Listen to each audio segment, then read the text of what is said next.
हमारे नेता चिराग पासवान जी ने हर मंच से यह कहा है कि वो बिहार आना चाहते हैं।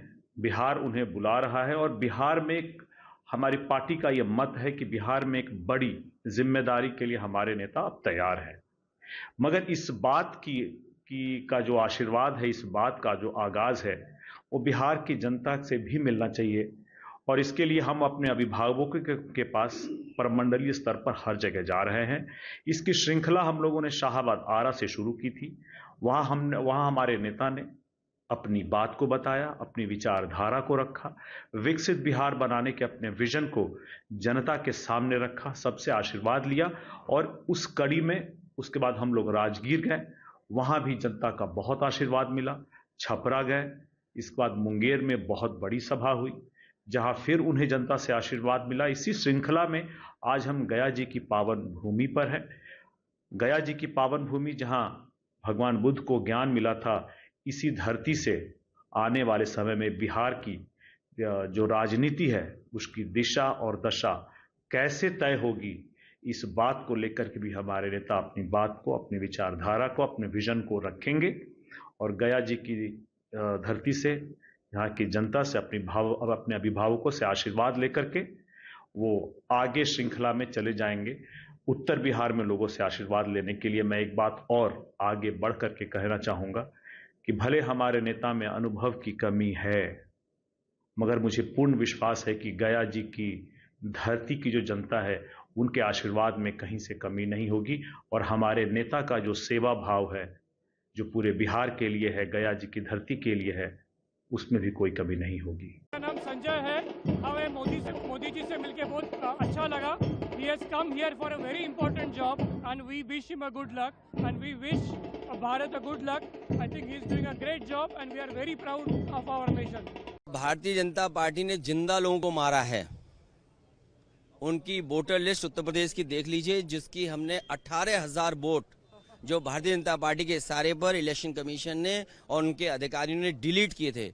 18,000 वोट जो डिलीट किए हुए थे, जिन्होंने वोट डाला था अगले चुनाव में, उनको डिलीट कर दिया गया था।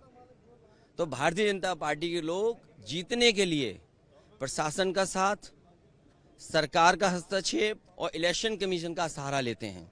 और बाई इलेक्शन उत्तर प्रदेश का उदाहरण है, जहां पर वोट की लूट हुई, पुलिस ने वोट डाला, किसको ड्यूटी पर कौन लगेगा, उनको कौन सूट करता है, जो प्रिसाइडिंग ऑफिसर्स हैं उनको टारगेट दिए गए थे। और अगर आप देखना चाहें, बाई इलेक्शन के समय पर हम लोगों ने इलेक्शन कमीशन को टैग किए वो वीडियोस, जिसमें प्रिसाइडिंग ऑफिसर ये स्वीकार कर रहे हैं कि हाँ, हमें टारगेट दिया गया था, हमें इतने फर्जी वोट डालने हैं।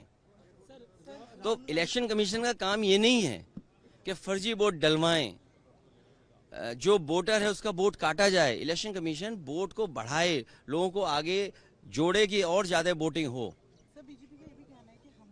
देखिए, कल जो इलेक्शन कमीशन का जो प्रेस नोट आया, उसमें हम लोगों ने देखा है कि 52 या 55 लाख के करीब जो है अनुपस्थित पाए गए हैं।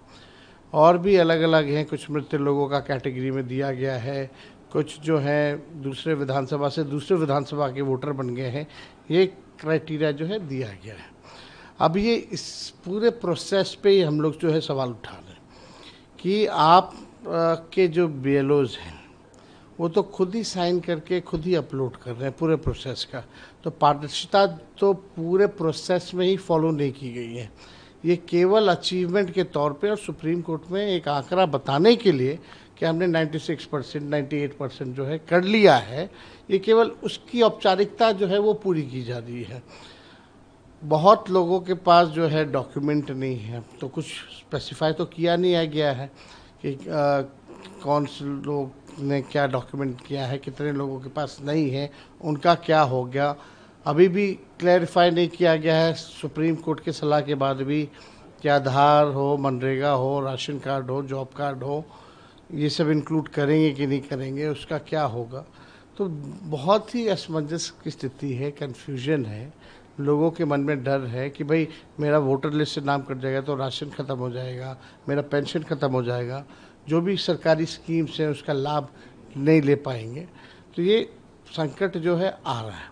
लेकिन कुछ लोग जो सूत्र से सवाल सूत्रों से जो प्लांट न्यूज़ करा रही थी या सूत्रों की जो खबर थी कि भाई विदेशी आ गए हैं वोटर, तो सुप्रीम कोर्ट में हलफनामा इलेक्शन कमीशन ने दिया है 700 से भी अधिक पन्नों का।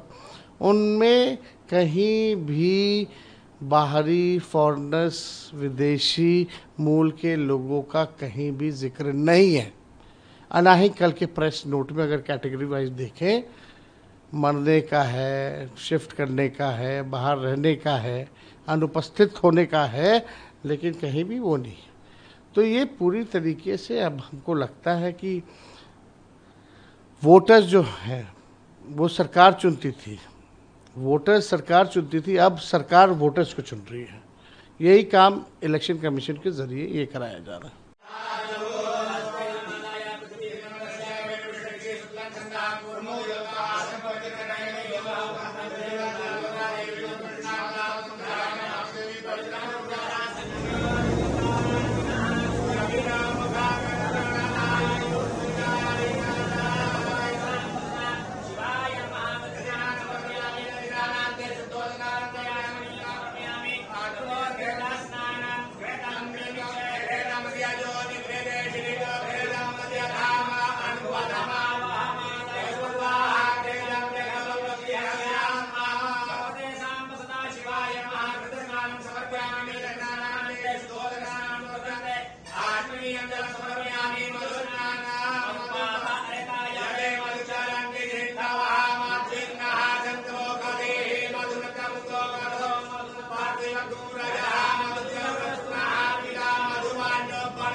SIR एक ऐसा विषय है जिसका राजनीतिकीकरण इतना ज्यादा कर दिया जा रहा है और उसके माध्यम से एक फॉल्स नैरेटिव सेट किया जा रहा है। देखिए, ये बात सबको समझने की जरूरत है कि SIR के पीछे की सोच क्या है। क्या ये बात सही नहीं है कि इससे पहले यही विपक्ष के दल, जिसमें कांग्रेस उनको लीड करती रही थी, लोकसभा के बाद ये लोग चुनाव आयोग के पास गए हैं, ड्यूप्लीकेसी ऑफ द वोटर लिस्ट को लेकर, वोटर लिस्ट में हो रही धांधली को लेकर, महाराष्ट्र चुनाव के बाद गए हैं, दिल्ली के चुनाव के बाद गए हैं, हर चुनाव के बाद गए हैं और इन्होंने वोटर लिस्ट में हुई धांधली को लेकर अपनी शिकायत चुनाव आयोग को दी है। अब आपकी शिकायत पे जब चुनाव आयोग फैसला ले रहा है या उसका समाधान निकालने, अब कैसे आप इसको ठीक कर सकते हैं? अगर आपको शंका है कि वोटर लिस्ट में धांधली हो रही है तो SIR के माध्यम से ही होगा ना, इंटेंसिव रिव्यू के माध्यम से ही आप इसको सुनिश्चित करा सकते हैं। अब जब वो भी हो रहा है तो उस पर भी आपको शिकायत है। भैया, अगर आपको नहीं विश्वास BLO पे, BLO अगर आपको लगता है कि चुनाव आयोग के माध्यम से उनको स्थापित किया जा रहा है और अगर आपको उन पे नहीं विश्वास है तो आपके BLA क्या कर रहे हैं? भाई, मेरा भी एक अपना राजनीतिक दल है जिसका मैं अध्यक्ष हूं, मेरे भी BLAs हैं, बूथ लेवल एजेंट्स हैं मेरे, जो हर चुनाव में सुनिश्चित करते हैं कि आपके मतदाताओं को या उस बूथ पे मतदाताओं को किसी तरीके की कोई कठिनाई ना हो। कागज पत्री में किसी तरीके की दिक्कत आ रही है, आप BLO के माध्यम से उसको सुलझाइए। उसके बाद इसमें प्रावधान ये भी दे रखा है कि 3-3 स्तर पर आप अपील कर सकते हैं। उसके बाद भी आप लोगों को डराने का काम करें, और ये प्रक्रिया कोई पहली बार नहीं की जा रही है, देश में इससे पहले भी 4 बार हो गई और चारों बार इसी तरीके से की गई है। कोई नई चीज को हमारी सरकार ने, ये चुनाव आयोग ने इस बार जोड़ने का कार्य नहीं किया है, इसी तरीके से प्रक्रिया होती है। इस बार सिर्फ एक बदलाव जो किया गया है वो इतना कि टेक्नोलॉजी को जोड़ा गया। इससे पहले फिजिकली डॉक्यूमेंटेशन आपको प्रोवाइड करने पड़ते थे, अब आप ऑनलाइन कर सकते हैं। तो विपक्ष सिर्फ और सिर्फ इसका राजनीतिकीकरण करके डराने का काम कर रहा है, जो ये हमेशा करते हैं। लोकसभा में भी डराया, आरक्षण खत्म हो जाएगा, संविधान खत्म हो जाएगा, लोकतंत्र खत्म हो जाएगा, सिर्फ डरा के लोगों का मत हासिल करना अब ये विपक्ष का काम रहेगा। मित्रों, इंडिया ब्लॉक ने लोकतंत्र को हुल्लड़, हंगामा और हुड़दंग तंत्र में बदल दिया है। इंडिया ब्लॉक हुल्लड़ ब्लॉक बन गया है। लोकतंत्र को शोर तंत्र में बदल रहे हैं, पाखंड कर रहे हैं। बाहर आते तो कहते चर्चा करो और अंदर चर्चा से भाग रहे हैं। कल मैंने हाथ जोड़कर विपक्ष से प्रार्थना की थी। कल 20 में से 11 सवाल किसानों के थे, गरीबों के थे, गांव के थे। प्राकृतिक आपदा पर सवाल थे, किसानों की फसल खराब होने पर सवाल थे, प्रधानमंत्री किसान सम्मान निधि पे सवाल थे, फसल बीमा योजना पे सवाल थे, मनरेगा पर सवाल थे। और सवाल का जब हम उत्तर देते हैं तो केवल विपक्ष को नहीं देते, देश को देते हैं, देश की जनता को देते हैं। मैं हाथ जोड़ता रहा कि चर्चा हो जाने दो, और वो हंगामा करते रहे। मैं देश के किसानों और गरीबों से अपील करता हूं कि एक बार टीवी खोले और विपक्ष का ये चरित्र देखे, जो चर्चा नहीं होने दे रहा। ये डबल स्टैंडर्ड देश की जनता। ये जंग की शुरुआत है, अभी 3 महीने बाकी हैं, इनका जीना हराम कर देंगे। इनको पता नहीं है बिहार की जनता बदलाव चाहती है, ये भ्रष्टाचारियों को हटाना चाहती है। ये लोग सदन में और पुलिस के पीछे छिप नहीं सकते हैं। आप देखते जाइए, नीतीश कुमार को उनके घर में ना घेर लिया तो आप बता देना, उसके घर में घेर लेंगे एक मार को। सारा पुलिस कुछ नहीं कर सकता है। 1 लाख आदमी लाके उनके घर में घेर लेंगे, निकल नहीं पाएंगे अपने घर। कि यहाँ पर सब लोग ये बताने का नैरेटिव बनाने की कोशिश करेंगे कि ये देखिए घुसपैठिया थे, ये देखिए इलीगल वोटर्स थे, ये देखिए वोटर इन्फ्लेशन के वोटर्स को इन्फ्लेट करने का, अपनी तरफ करने का एक पूरा कॉन्स्पिरेसी थी। पर दुख इस बात का है कि जो वैलिड वोटर्स हैं उनके ऊपर आपने एक बड़ी जिम्मेदारी डाल दी, वो डॉक्यूमेंट्स डालने के लिए जो ज्यादा से ज्यादा लोगों के पास नहीं पाए जाते हैं। खुद सुप्रीम कोर्ट ने कहा कि अगर ये सारे डॉक्यूमेंट्स उनसे मांगे जाएंगे जजेस से, शायद उनमें से काफी डॉक्यूमेंट्स उनके पास ना हो, इसलिए उन्होंने आधार कार्ड, राशन कार्ड, इन सब का भी ऑप्शन दिया। पर कल इलेक्शन कमीशन ने उसको भी जाकर सुप्रीम कोर्ट में कह दिया कि ये सिटीजनशिप प्रूफ नहीं हो सकते हैं। अगर राशन कार्ड आपका सिटीजनशिप प्रूफ नहीं है, आधार कार्ड ना आपका सिटीजनशिप प्रूफ, ना एड्रेस प्रूफ, ना ये जो इंडिविजुअल प्रूफ होता है, कुछ नहीं है, तो आधार है किस बात के लिए? तो ये जो सुप्रीम कोर्ट में हवाला दिया गया है दिखा रहा है कि ये जिस मंशा से किया जा रहा है वो दुर्भाग्यपूर्ण है। और इतने सारे वोटर्स को डीलिस्ट करना, ये एक षड्यंत्र के तहत वोटर्स को डिसएनफ्रेंचाइज करने का इन्होंने षड्यंत्र रचा। लगातार एसआईआर की मांग को लेकर कि सरकार गलत कर रही है, वोट चोरी कर रही है। Whatever they are doing, see, they are stopping. Parliament को चलने नहीं दे रहे, हमेशा ऐसे करते आ रहे हैं। ये नहीं करना चाहिए, चलना चाहिए। और उनका जो भी प्रॉब्लम है डिस्कस तो करें। हमारी सरकार तो always they are ready to discuss matter. मुद्दा उठाया जा रहा है संसद में और संसद चल नहीं पा रहा है। आज भी एक प्रोटेस्ट हुआ, लगातार ये कहा जा रहा है, सरकार पर आरोप लग रहा है कि वोटों की चोरी की जा रही है। इलेक्शन कमीशन सरकार का साथ दे रहा है। आप कैसे देखते हैं, आपकी पार्टी? देखिए, मेरा बिल्कुल स्पष्ट है। मैं बिहार भी गया था अभी 2 दिन पहले। अगर कोई भी विषय आए तो उसकी जांच होनी चाहिए, उस पर चर्चा होनी चाहिए, सरकार को चर्चा करानी चाहिए। भाई, ये बहुत बड़ा सवाल है कि इंस्टीट्यूशन पे चुनाव आयोग जो है, जो पूरा चुनाव कराता है, उस पर इतना बड़ा सवाल है। तो सवाल इसलिए भी जाहिर है क्योंकि जनता बोल रही है। मैंने भी खुद सुना है कि बहुत सारे ऐसे लोग हैं जिनकी जो मृतक हो गए उनके फार्म भरे जा रहे हैं। तो मेरा ये बिल्कुल स्पष्ट है हमारी पार्टी का स्टैंड कि कहीं से भी वोट की चोरी ना हो, इसलिए इस पर चर्चा हो और इसकी जांच।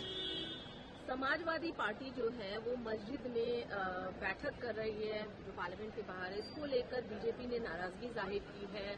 बीजेपी का अल्पसंख्यक मोर्चा का ये कहना है कि हम प्रोटेस्ट भी करेंगे इसके खिलाफ, और जो नियम जो पालन होते हैं जैसे रिलीजियस प्लेस है उसका पालन नहीं किया गया। देखिए, ये उनकी पार्टी का, इसके जरिए वो क्या करना चाहते हैं तो वही बेहतर बता सकते हैं।